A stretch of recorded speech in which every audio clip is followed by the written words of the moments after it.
2021년 미국 서부에선 대형 산불이 발생, 서울 면적의 5배가 불에 탔습니다. 역사상 최악의 산불 10번 중에 무려 9번이 최근 10년 사이에 발생했죠. 기후변화로 인한 기록적인 고온, 유례없는 가뭄이 건조한 땅을 만들었고요. 이것이 바로 최악의 산불을 만들었습니다. 즉, 최근 10년간 일어난 대형 산불의 원인이 기후변화라는 겁니다. 지구 환경의 급격한 변화는 분명히 인간 때문이며 지구는 극도로 불안정해졌습니다. 우리는 더 이상 홀로세에 살고 있지 않으므로 인류세로 불러야 마땅합니다. 홀로세, 인류세? 이게 도대체 뭘까요? 우리 지구의 나이가 45억 살이잖아요. 이 지구 나이가 너무 길다 보니까 화석이나 생물의 대멸종, 지층의 특성 등등으로 구분하기 좋게 나눈 거예요. 쉽게 생각하자면 지구 역사를 태정태세 문단세로 나눴다고 보면 돼요. 우리가 사는 지금은 홀로세입니다. 빙하기가 끝나고 나서 안정을 찾은 시대죠. 그런데 우리 인간이 이 지구에 얼마나 큰 영향을 끼치길래 인류세로 부르자는 걸까? 우리 그럼 인간의 시대하고 과거의 대멸종 사례를 비교해봐요. 과거 지구에는 5번의 대멸종이 있었는데요. 그 첫 번째 대멸종은 빙하기가 그 원인으로 추정되고요. 대략 수백만 년에 걸쳐서 85%의 생물종이 사라졌습니다. 두 번째 대멸종은 지구온난화가 그 원인으로 추정되고요. 대략 2000만에서 2500만 년에 걸쳐서 모든 과의 19%, 모든 속의 50%가 절멸했습니다. 세 번째 대멸종은 화산활동이 원인으로 추정되고요.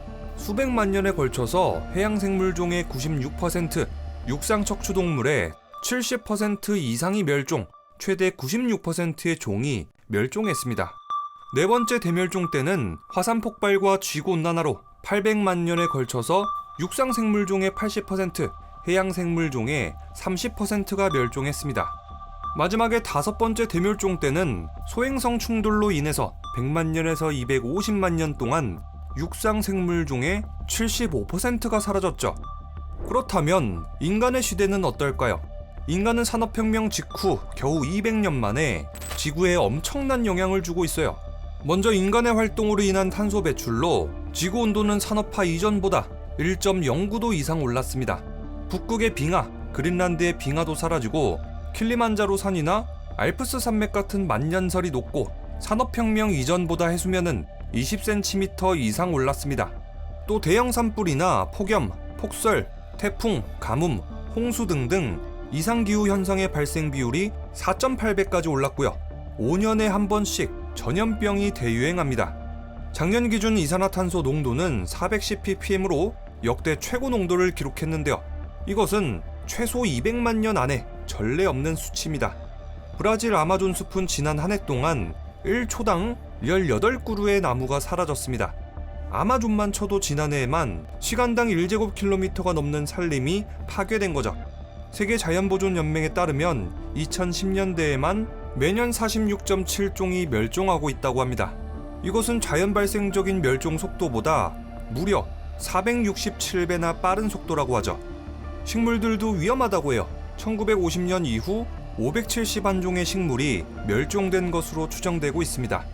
또 세계자연보존연맹에 따르면 앞으로 수십 년 안에 16,928종이 멸종할 것으로 추정되고 있죠.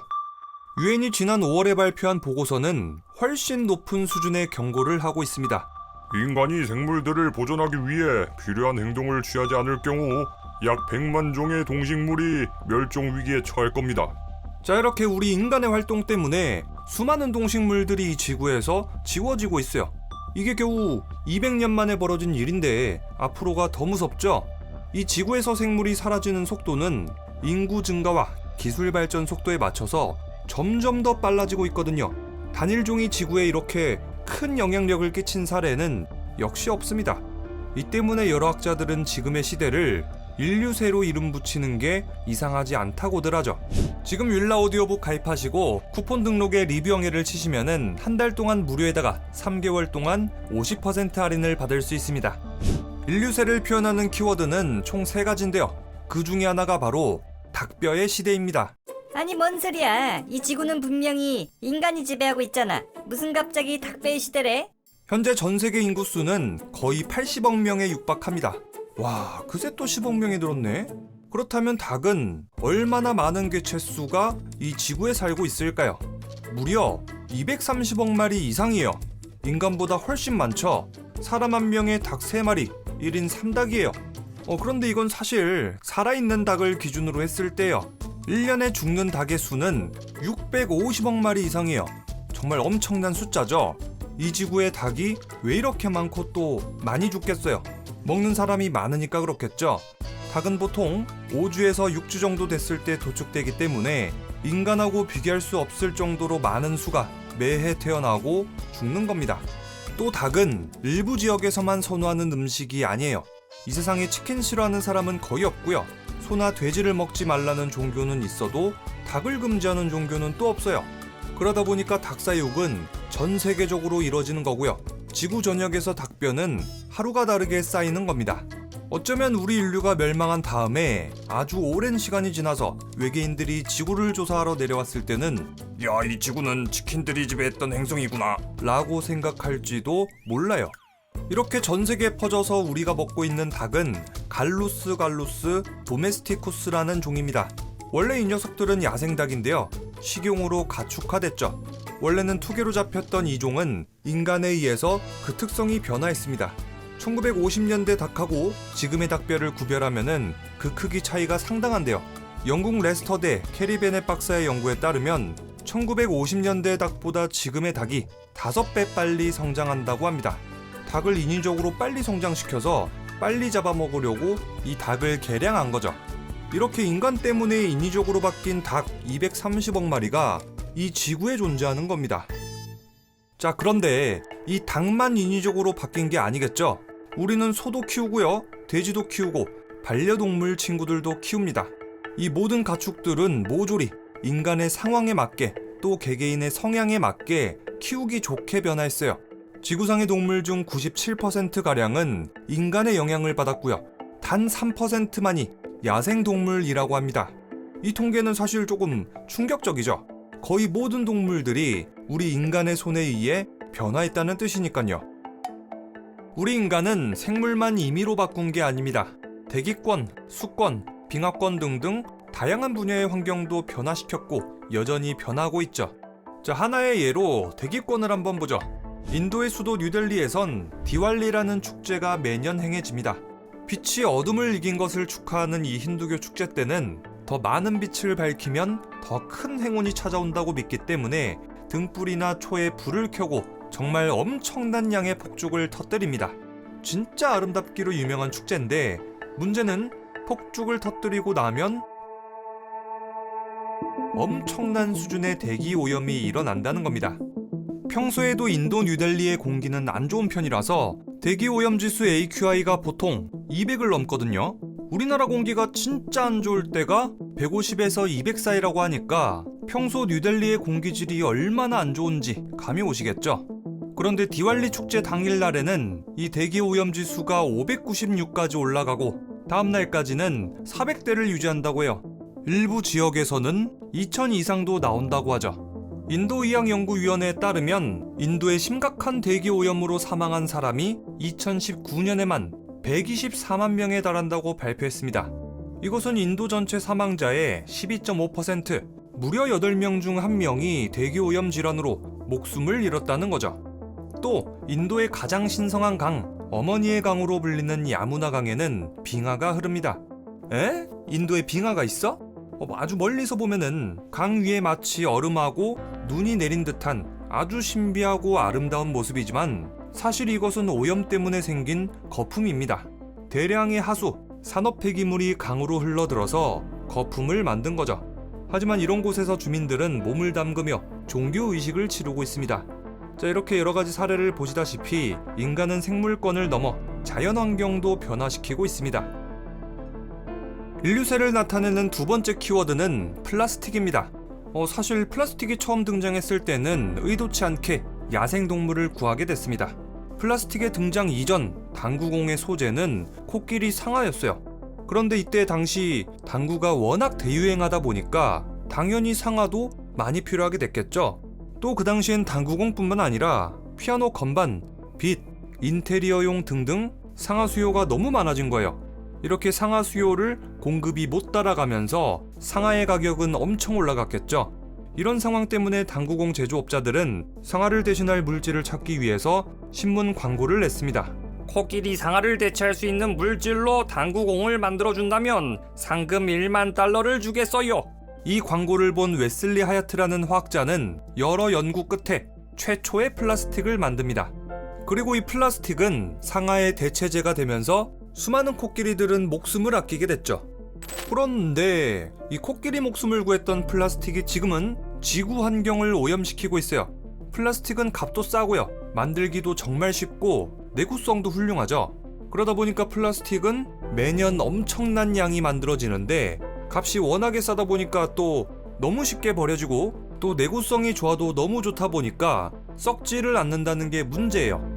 플라스틱의 종류 중 하나인 스티로폼은 썩는 데만 500년이 걸려요. 말이 500년이지 영구적으로 계속 쌓이는 거나 다름없죠. 폐기되는 플라스틱의 양보다 새로 만들어지는 플라스틱의 양이 압도적으로 많거든요. 사람이 죽지는 않는데 계속 태어난다고 해봐요. 그냥 인구 증식이 무한이겠죠? 이거랑 다름없어요. 이 플라스틱은 인류가 처음 플라스틱을 개발한 이래 썩은 플라스틱은 단 하나도 없이 이 지구에 쌓여 있고요. 또 플라스틱은 지구에 계속해서 쌓이고 있습니다. 제일 골치 아픈 문제는 바로 미세 플라스틱이에요. 플라스틱이 썩지 않고 잘게 부서지면서 눈에 보이지 않는 작은 플라스틱 조각들이 계속 생겨나는 꼴이거든요. 해양생물들은 이 미세 플라스틱을 먹이로 착각해서 먹는데 이 플라스틱을 먹은 녀석을 더 큰 녀석이 잡아먹고 또 잡아먹고 또 잡아먹고 하면서 결국엔 포식자 제일 꼭대기에 있는 우리 인간이 플라스틱을 먹게 되는 꼴이에요. 21세기 초를 기준으로 한다면 거의 모든 식료품과 음료에 또 인간을 포함한 생명체의 몸속에서 미세 플라스틱이 검출되고 있습니다. 심지어는 남극에 내린 눈에서도 미세 플라스틱이 발견됐다고 하죠. 물론 플라스틱이 인체에 미치는 영향에 대해서는 아직 논란의 여지가 있다고 해요. 하지만 여러 연구진들은 세포 사멸, 알레르기 반응, 또 암 발생 위험이 증가해서 인체에 해로운 영향을 미칠 수 있다고 보고했습니다. 자, 이런 플라스틱의 성질 때문에 플라스틱은 사실 무조건 재활용하는 게 원칙이죠. 하지만 현실은 플라스틱의 단 9%만 재활용되고 있다고 해요. 나머지는 대부분 매립되고 소각되고 있다고 하죠. 한 연구단체에 따르면 2050년에는 바다의 물고기보다 플라스틱이 더 많을 거라고 주장합니다. 플라스틱이 가장 많이 쌓여있는 곳은 바다입니다. 북태평양에는 아예 거대 쓰레기 섬까지 있는데요. 전 세계 바다에 버려진 부유성 쓰레기들이 해류와 바람의 영향을 받아서 응집된 지역이죠. 이곳의 90%가량은 썩지 않는 비닐, 플라스틱류로 이루어져 있습니다. 2011년쯤에는 대한민국 크기의 절반 정도였는데 2018년경에 이루어진 연구에 따르면 이 쓰레기 섬의 크기가 급속도로 불어나서 한반도 면적의 무려 7배에 달한다고 합니다. 바다의 상황이 이렇다 보니까 플라스틱을 먹이로 착각해 먹거나 호흡 도중에 빨대가 코에 껴서 호흡에 장애가 생기는 바다거북, 플라스틱이 위장에서 소화되지 않은 채로 발견된 고래 등등 여러 해양생물들의 피해도 막심한 수준입니다. 미국 지질학회 저널 GSA 투데이에 따르면 우리 인간의 영향으로 새로운 종류의 암석이 생겼다고 해요. 하와이의 카밀로 해변, 녹은 플라스틱과 화산암, 바다모래, 조개 껍질, 산호, 나무 조각 등등이 뒤엉켜서 아주 단단한 돌덩어리가 형성됐다고 하죠.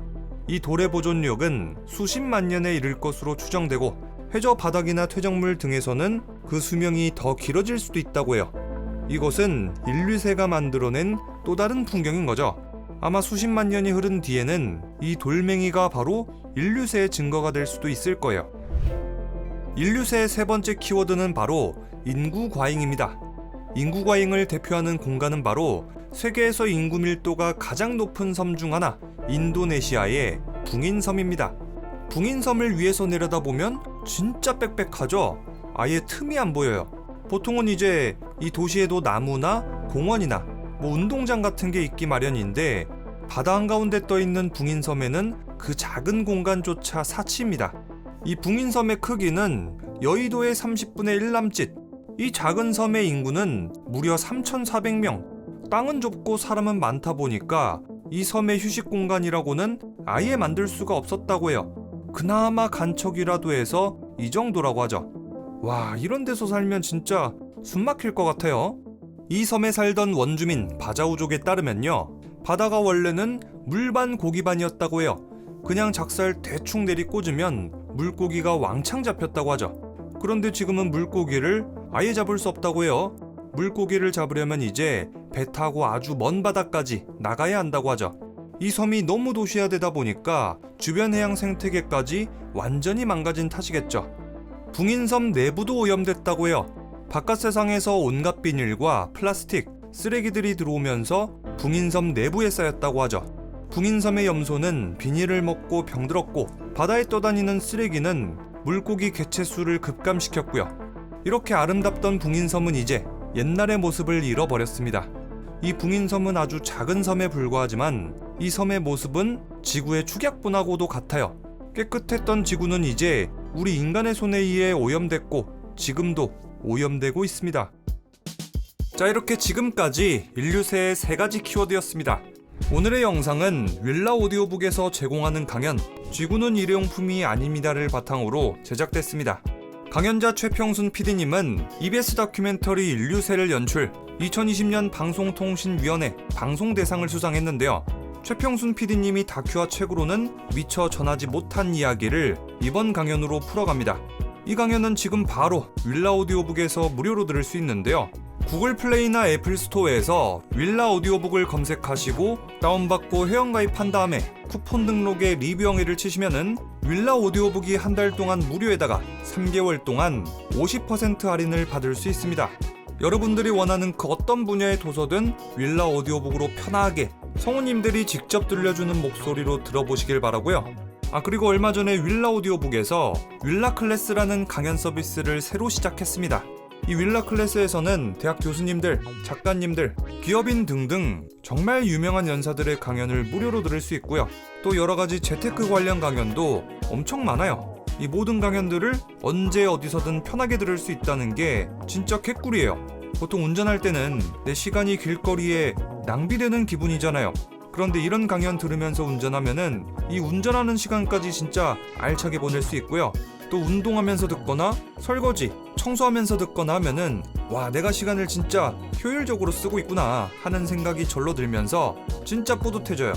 자, 그러니까 이 윌라 오디오북에서 제공하는 여러가지 오디오북뿐만 아니라 윌라 클래스에서 제공하는 여러가지 강연들도 우리 부엉이들이 꼭 한번 체험해 보시길 바라겠습니다. 그럼 지금까지 리뷰영이었습니다.